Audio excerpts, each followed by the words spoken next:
Vamos a ir a la carta a los Hebreos en el capítulo 4 y versículos 15 y 16. Hebreos 4, versículos 15 y 16.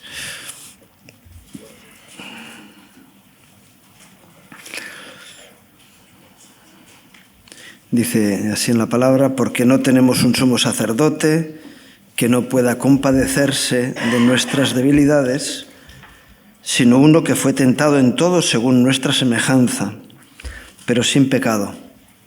Acerquémonos, pues, confiadamente al trono de la gracia para alcanzar misericordia y hallar gracia para el oportuno socorro. Hay dos conceptos que viene aquí, sobre todo en el versículo 16, ¿no? Y nos habla de misericordia y gracia. Yo hoy le preguntaba a alguien, bueno, ¿tú qué prefieres? ¿Qué prefieres, misericordia o gracia? Me dice, ¿y no es lo mismo? Digo, no es lo mismo. No es lo mismo. Y vamos a intentar ver, ¿tú qué prefieres, misericordia o gracia? Es verdad que necesitamos de las dos. Pero cuando alguien viene al Señor, sobre todo misericordia. Porque te viene cargadito de pecados, ¿verdad? Y cuando alguien... Sí, un poquito de gracia para dar el paso. Pero en la medida en que uno va siendo santificado y perfeccionado, necesita más gracia y menos misericordia, porque la misericordia tiene que ver con los errores y la gracia tiene que ver con la capacidad que tenemos de hacer las cosas bien. Es la gran diferencia. Dice, ¿quién es más limpio? ¿El que se lava mucho o el que no se ensucia? El que no se ensucia, ¿verdad? Claro. ¿Quién es más santo? El que no comete errores. Jesús decía, ¿quién me redarguye de pecado? Dice, ¿hay alguien que pueda decir que he pecado en algo? Porque Él era la victoria absoluta en la gracia, ¿no? Pero en la medida en que nosotros recibimos la gracia de Dios, podemos hacer las cosas mejor, hacerlas bien, y tener la autoridad y tener, pues eso, la gracia para poder hacer las cosas de buena manera. Así que misericordia, alcanzar misericordia y hallar gracia. La misericordia se tiene que alcanzar para limpiar, ¿verdad? Y la gracia hay que hallarla para tenerla. Así es. Dice en Efesios 2 y versículos 1 al 6, Pablo habla a la iglesia de Éfeso, pero también era su propia historia y es la nuestra. Y Él os dio vida a vosotros cuando estabais muertos en vuestros delitos y pecados, en los cuales anduvisteis en otro tiempo, siguiendo la corriente de este mundo, conforme al príncipe de la potestad del aire, el espíritu que ahora opera en los hijos de desobediencia, entre los cuales también nosotros vivíamos en otro tiempo, en los deseos de nuestra carne, haciendo la voluntad de la carne y de los pensamientos, y éramos por naturaleza hijos de ira, lo mismo que los demás. Pero Dios, que es rico en misericordia, por su gran amor con que nos amó, aun estando nosotros muertos en pecados, nos dio vida juntamente con Cristo. Por gracia sois salvos, y juntamente con Él nos resucitó y asimismo nos hizo sentar en los lugares celestiales con Cristo Jesús. Ante la realidad y la evidencia de una naturaleza caída, degenerada, solamente podíamos buscar alcanzar misericordia. Y el que recibe el perdón de Dios se siente deudor al Señor, ¿verdad? Señor, si no hubiera sido porque tú eres misericordioso, nunca hubiera podido salir de las trampas en las que estaba. Pero tu misericordia me llevó a tener la oportunidad de tener una vida diferente. Por lo menos, tú fíjate, si hay alguien que está actuando mal y empieza a tener deudas,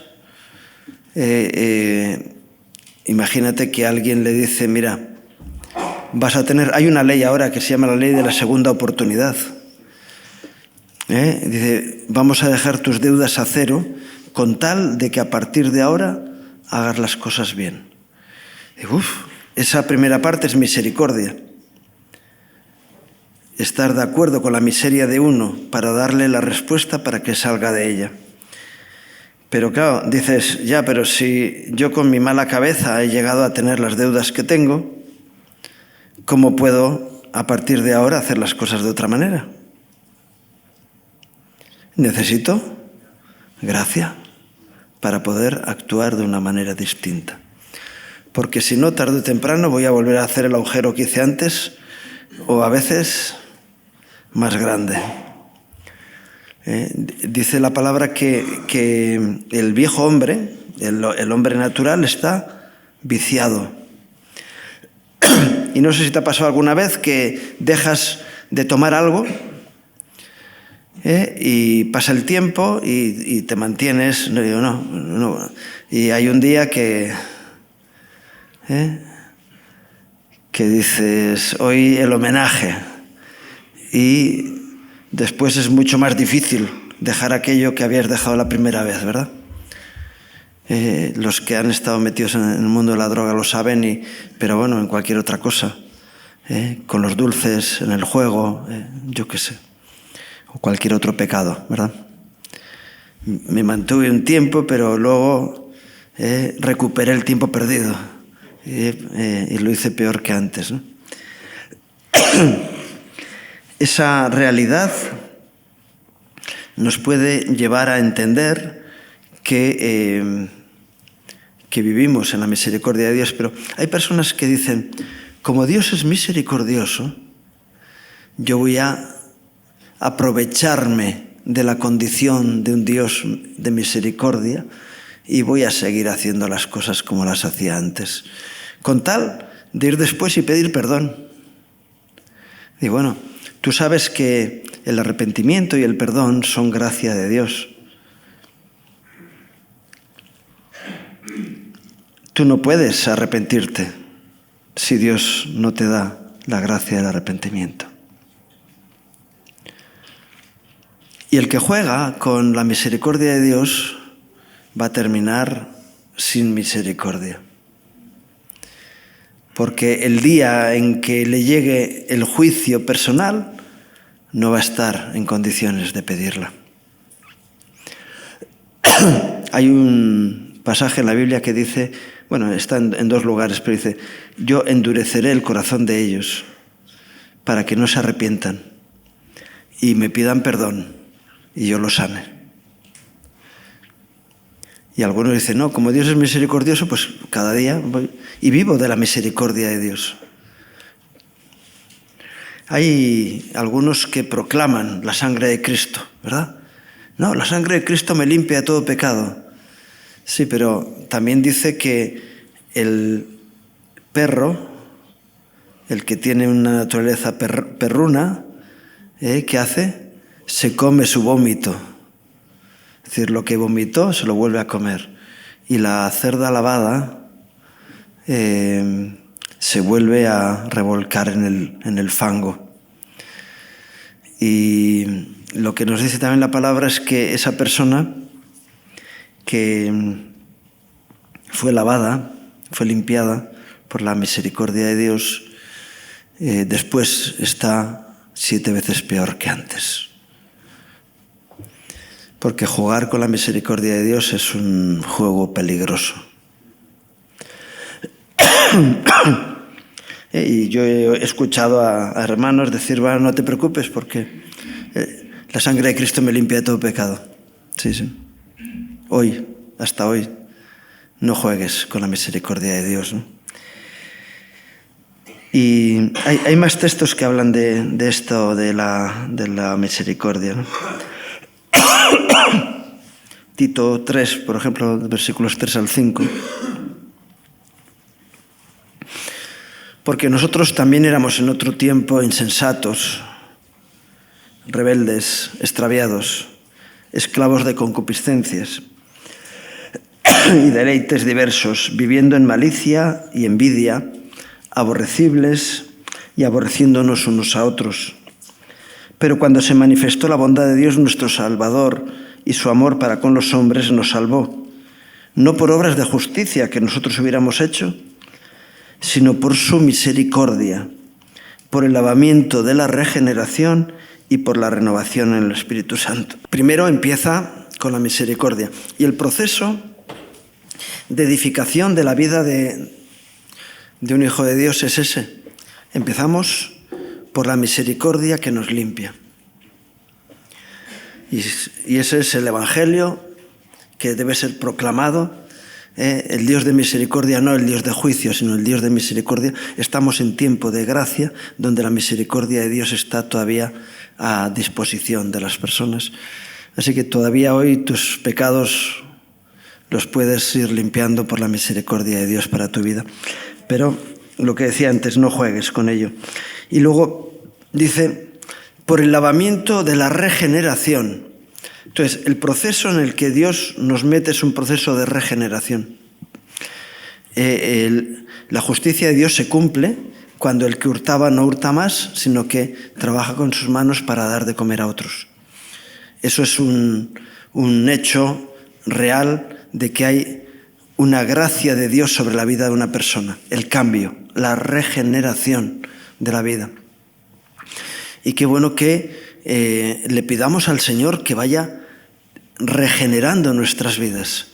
El mundo y el pecado nos degeneran y el Señor viene a regenerar. Y qué bueno que lo que antes era para ti imposible de dejarlo, puedas ahora hacerlo por la gracia de Dios sobre tu vida.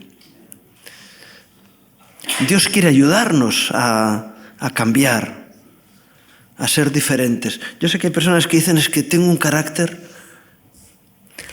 Tu carácter ungido por Dios es una bendición. Tu carácter degenerado por el pecado es una maldad, es algo insoportable. Pero el problema no es el carácter, porque Dios puede utilizar tu carácter para bien, sea cual sea. Así que no es la excusa no es el carácter. Hace falta gente con carácter duro, hace falta gente con carácter blando, personas amorosas y personas arriesgadas y tiradas para adelante. Es decir, hace falta todos los caracteres, y el tuyo es válido para Dios. Amén. Amén. Entonces, qué bueno que estemos pidiéndole a Dios que que produzca una regeneración en nuestras vidas. Señor, quiero ser mejor que lo que soy. Y no puedo. Dice la palabra que cómo cambiará el tigre sus rayas, ¿no? O el etíope su piel. Tú no puedes cambiar. ¿Y cómo hará el hombre para hacer crecer a su estatura un codo? El anterior presidente de Francia, Sarkozy, tenía una mujer más grande que él y él tenía ese complejo. ¿Y qué hacía? ¿Sabéis? Se ponía dentro del zapato, en los tacones no por fuera sino por dentro, y eso le hacía subir pues 3-4 centímetros. Todavía su mujer es más alta que eso. Pero ¿quién puede hacer crecer a tu estatura un codo? Hay personas que están locas que dicen, si hago que me fracturen los huesos de los pies, cuando se juntan hay un crecimiento, porque hay el lugar donde se hace la fusión de los huesos rotos, produce un crecimiento. Hay que estar loco, para quebrarte los huesos, para crecer 2 centímetros, 3 centímetros, pero hasta el codo. Un codo son 45 centímetros, ¿no? Una cosa así.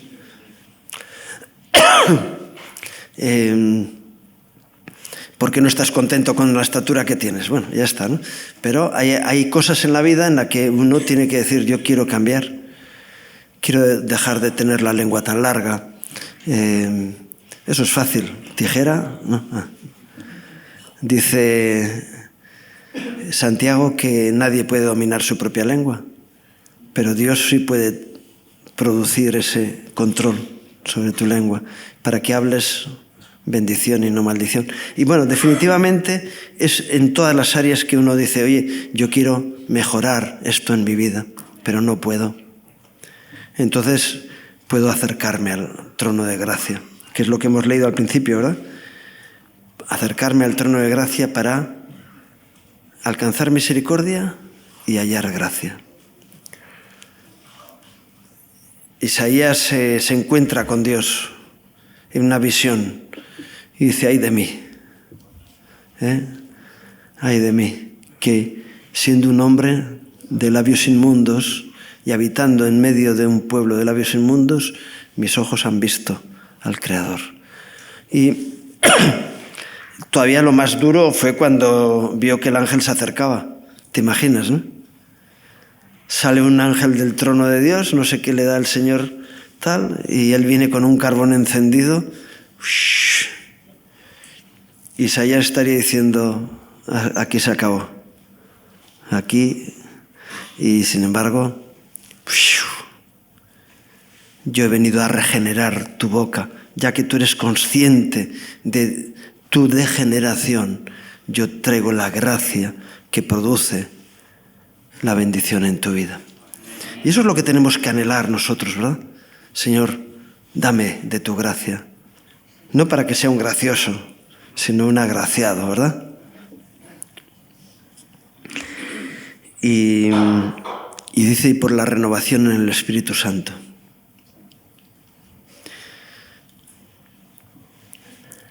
Hemos tenido un retiro este fin de semana pasado, ¿no? Que hablaba de renuevo. Y qué importante es que estemos siendo renovados en el Espíritu cada día. Y eso es también parte de la gracia de Dios sobre nuestras vidas. Jesús les dijo a sus discípulos, es necesario que yo me vaya. Os conviene, os va a venir bien. Y decían, pero qué mejor que estar contigo, que estar en comunión con el Maestro, con el Señor. Dice, no, porque cuando yo me vaya, os enviaré a otro Consolador, el cual os llevará el conocimiento de la verdad, y la verdad os hará libres, y os traerá los dones y los frutos, que son la consecuencia de la renovación en el Espíritu cada día. Y qué bueno que sea así, que ese proceso se esté produciendo en nuestras vidas. Por gracia, antes leímos, por gracia sois salvos por medio de la fe, y esto es don de Dios, ¿no? La misericordia para los fallos, para los errores. Pero hay un texto en la Biblia que dice que llega un momento en tu vida en que ya tienes que pasar a otro estadio y no seguir con la doctrina básica del arrepentimiento de obras muertas, del bautismo, de tal. Dice, y eso haremos si en verdad Dios lo permite. Pero el propósito de Dios es que salgamos del área de la misericordia para vivir en el área de la gracia. Señor, haz posible que no meta la pata. Claro, algo que siempre decimos, es imposible que alguno de nosotros no peque. Es decir, asumimos que estamos condenados a pecar. Tenemos que pecar, es decir, es que yo no lo voy a hacer todo bien. Tu vida está compuesta de minutos, ¿verdad? Yo no sé si alguna vez te has puesto a calcular cuántos días tienes. No estáis tan tontos, ¿no? Yo lo he hecho alguna vez. Primeramente, sabes los años, y pum, pum, pum, pum, y el año bisiesto, tal, no sé qué, que ganas de perder el tiempo que tienen algunos. Bueno, y dices, bueno, pues tengo 23.412 días, no sé. Ahora puedo saber cuántas horas. Sí, puedo saber cuántos minutos. Bueno, si sé la hora que nací. A lo mejor alguien tiene el dato y puede saber, llevo tantos minutos viviendo. Digo, bueno, definitivamente nuestra vida está compuesta por minutos, ¿verdad? Nuestro tiempo en la tierra está compuesta por minutos. ¿Has sido capaz alguna vez de estar un minuto sin pecar? Sí, bueno, cuando duermo. Bueno, alguna vez también despierto. Alguna vez estás en un culto, hay una alabanza fluida, bendita, ungida, y estás ahí tocando el cielo. ¿Te ha pasado alguna vez? ¿Verdad? Y dices, he estado un minuto sin pecar. Si eres capaz de estar un minuto sin pecar, podrás estar 2. Seguro. Y si estás 2 minutos, podrás estar 4. Y si estás 4 minutos, podrías estar 8. Y esto es una progresión geométrica. Y dices, yo teóricamente puedo vivir toda mi vida sin pecar. Lo que pasa es que no tengo toda la gracia suficiente para ello. Porque, también nos podemos relajar. No, es que no es cuestión de relajarse, pero es cuestión de pedirle a Dios que nos dé la gracia. Y qué bueno que cada día le pidamos a Dios, Señor, hoy necesito de tu gracia para ser útil. Guárdame del maligno y sus planes, maquinaciones y tantas cosas, porque no quiero terminar el día sucio. Sino qué bueno es irte a la cama con sensación de santidad. ¿Cuántas veces te ha pasado? Pocas. Pero qué bueno que en alguna ocasión has dicho, wow. Llegas y dices, oh Señor, y incluso te duermes hablando en lenguas. Y bueno, wow. Por cierto, qué bueno que Ángel se esfuerza en intentar llevarnos a la alabanza en el Espíritu, ¿verdad? Amén. No perdamos eso, ¿no? Así que, qué bueno que cada vez menos misericordia, más gracia, o más gracia para tener que usar menos de la misericordia de Dios, ¿no? Dice en el Salmo 103, versículos 17 y 18, mas la misericordia de Dios es desde la eternidad hasta la eternidad, sobre los que le temen, y su justicia sobre los hijos de los hijos, sobre los que guardan su pacto y los que se acuerdan de sus mandamientos para ponerlos por obra. ¿Cómo consigues hacer la voluntad de Dios si no puedes? Yo me he encontrado con personas que me dicen eso. Ya, pero es que yo no puedo. Lo he intentado. Y mira, no, aquí la ecuación no es lo intentado. No lo intentes. Hazlo. Consíguelo. Y ya, pero ¿cómo lo voy a conseguir? A ver, ¿alguien me ayuda?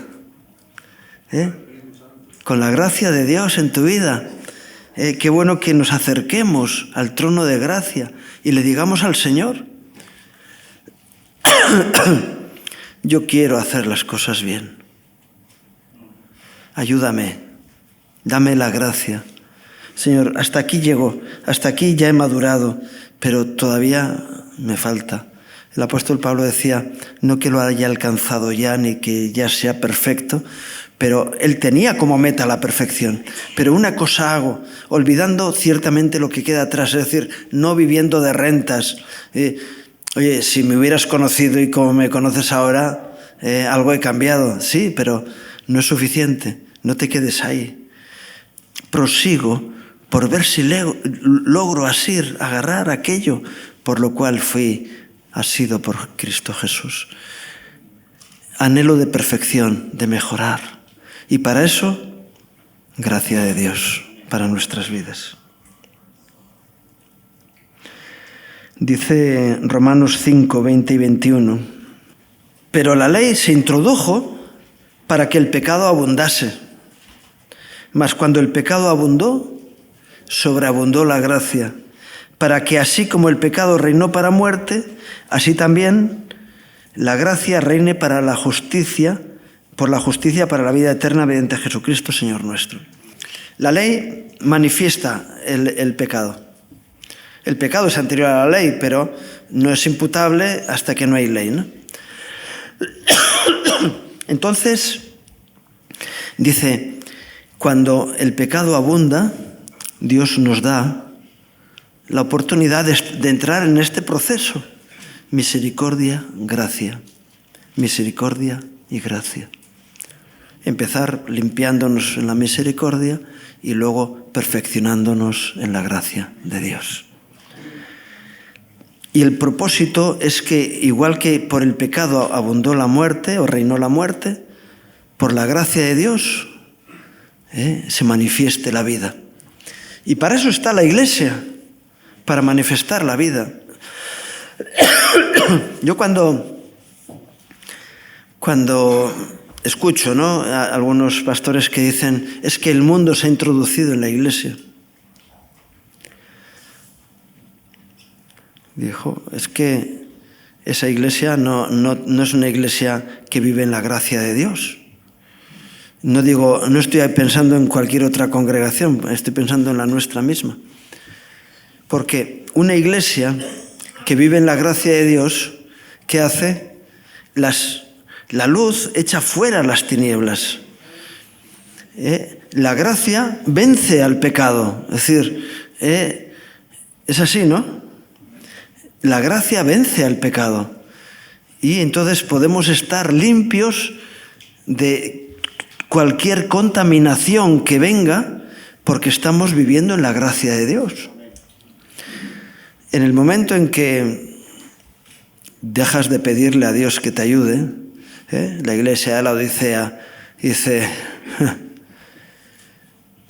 soy rico y de ninguna cosa tengo necesidad.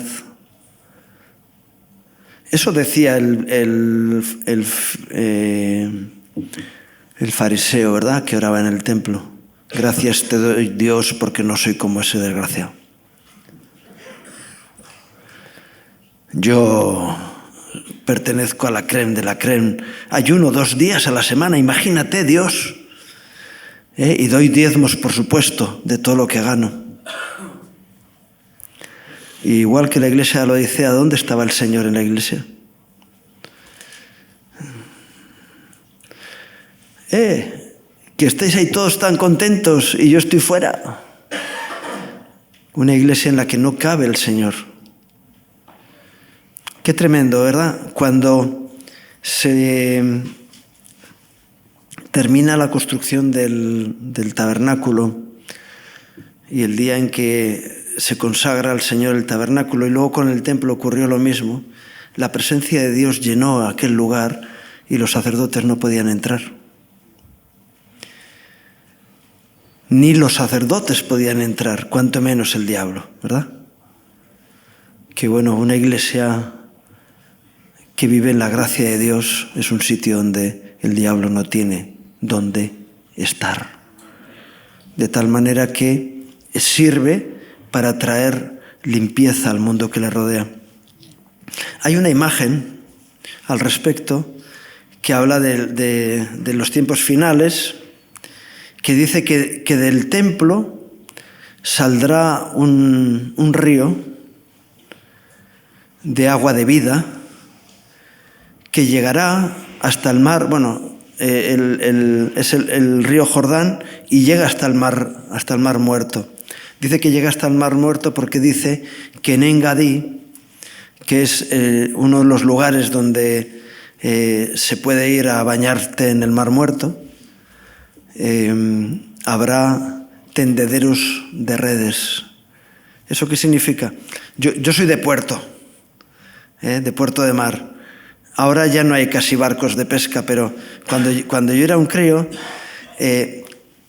allí en el puerto de al lado de mi casa, hay nosotros le llamamos el portaaviones, pero es una superficie lisa, encima de una estructura, y allí estaban las mujeres limpiando y arreglando las redes.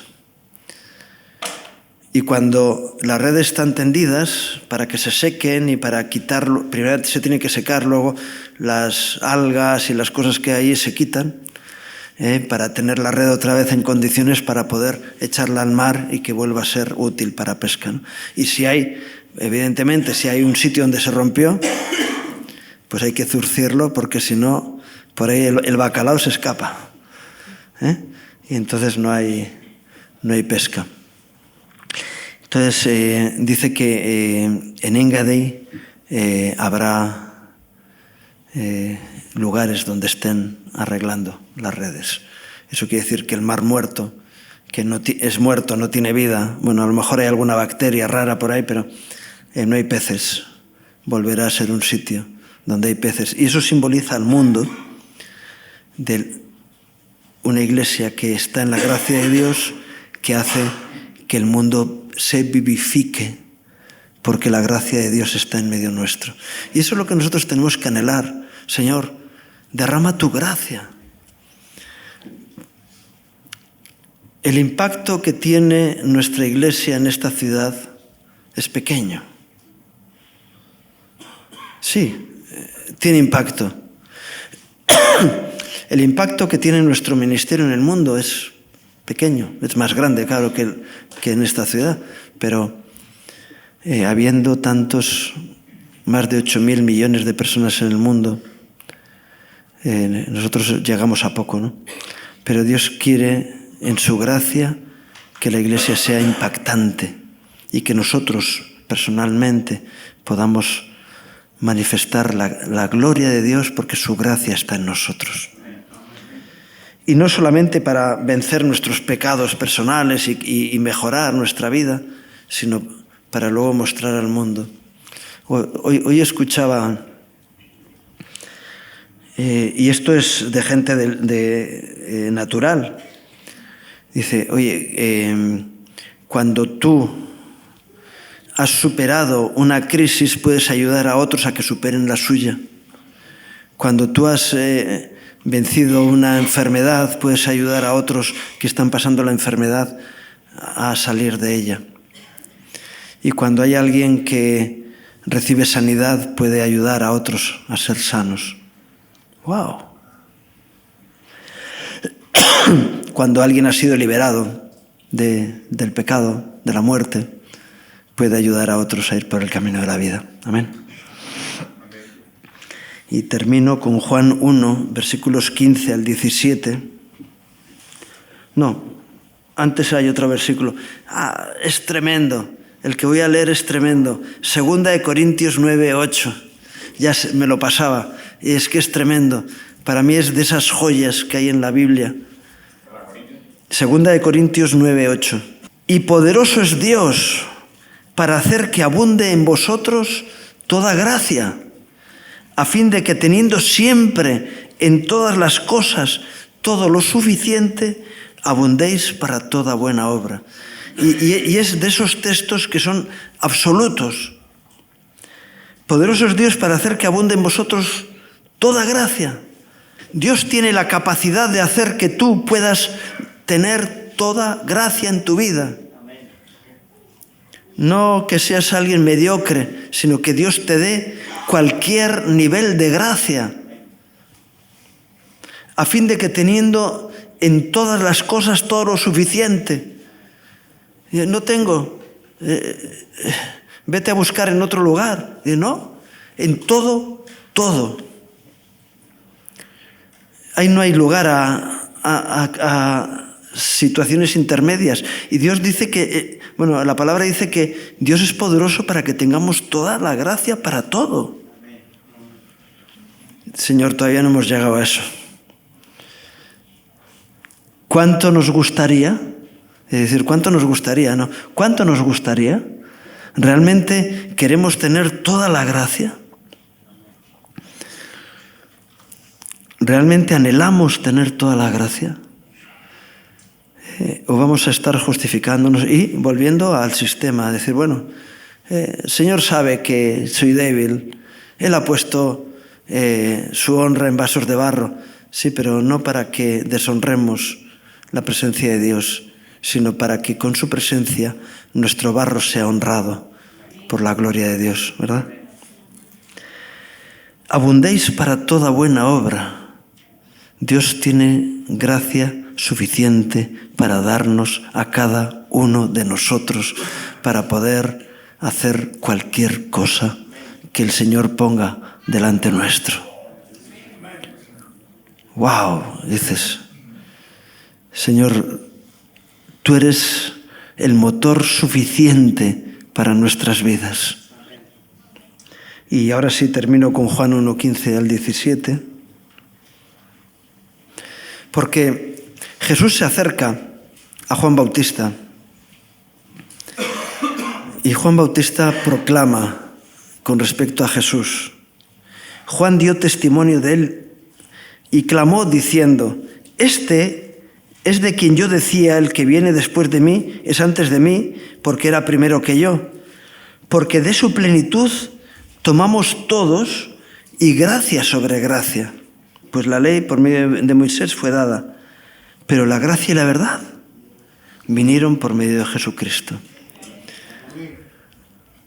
Y Juan, el escritor del Evangelio, dice, este fue el testimonio que dio Juan Bautista. De él recibimos gracia sobre gracia. ¿Eso qué quiere decir? Que Dios no va a decir, oye, ya te vale, ya tienes bastante, no seas egoísta en querer más gracia. No, cuando llueve sobre mojado, Dios dice, yo quiero que sobre ti venga gracia sobre gracia.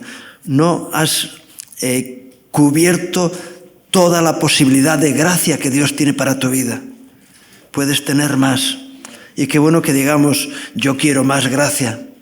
Quiero ser mejor, quiero tener más fuerza, más vitalidad, más palabra, más dones, más frutos. Quiero manifestar la gloria de Dios en mi vida y para eso necesito acercarme al trono de gracia para alcanzar gracia. No, para alcanzar misericordia y hallar gracia para el oportuno socorro. Señor, gracias que tú nos limpias. Cada día podemos empezar el día limpitos, nuevos, pero sobre todo gracias porque nos das la capacidad de poder hacer las cosas bien. Si queremos, si lo buscamos, vamos a tener la gracia de Dios en nuestras vidas. Y qué bueno que haya en ti ese anhelo, decirle, Señor, quiero que el camino a tu trono de gracia esté bien expedito para que yo pueda ir a Él cada día. Amén. Nada más, que el Señor os bendiga.